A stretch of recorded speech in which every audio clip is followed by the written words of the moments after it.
سرهنگ حفیظزاده شادی خورشید، سردار ریاست مبارزه با جنایت‌های متشکل وزارت کارهای داخلی تاجیکستان در ریاست گروه 3 نفره هفته قبل به کیف سفر کرده است. هدف اصلی سفر بستن قرارداد رسمی و غیر رسمی برای استرداد فعالان سیاسی تاجیک مقیم اوکراین گفته می شود.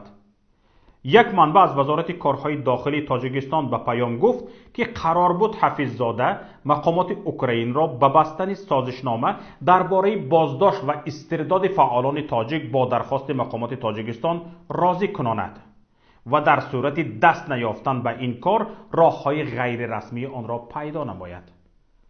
حفیظزاده یکی از نفران کلیدی مسئول به بازگردانیدن مخالفان از خارج است. مسئولیت رهبری این گروه را شاهرخ سعیدزاده، سردار ریاست کافتکاو جنایتی وزارت کارهای داخلی به عهده دارد. چند نوار از گفتگوی این دو نفر با مخالفان قبلا رسانه‌ای شده بود. آنها میکوشند مخالفان را وادار به بازگشت اختیاری کنند، اما در صورت راضی نشدن راه‌های دیگر، استرداد و حتی دزدی فعالان را استفاده میکنند.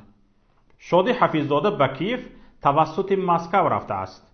طبق معلومات به دست آورده پیام، او و همراهانش در مسکو در مهمانخانه ریتز کارلتون جای گرفتند. قیمت یک جای در این مهمانخانه برای یک شب از $200 شروع می شود، یعنی ماهانه یک پلیس در تاجیکستان. در کیف این گروه طبق یک معلومات تصدیق نشده در مهمانخانه خیلتون جای گرفتند که قیمت آن هم برای یک شب بیشتر از $150 است.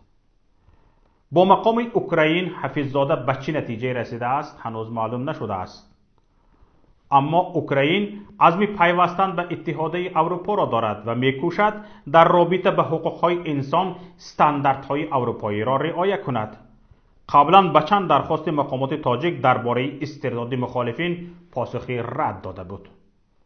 شادی حفیظزاده 38 ساله داماد وزیر کارهای داخلی رمضان رحیمزاده می باشد و از 12 دکتر سال 2017 سردار ریاست مبارزه بر ضد جنایت‌های متشکل وزارت کارهای داخلی جمهوری تاجیکستان است.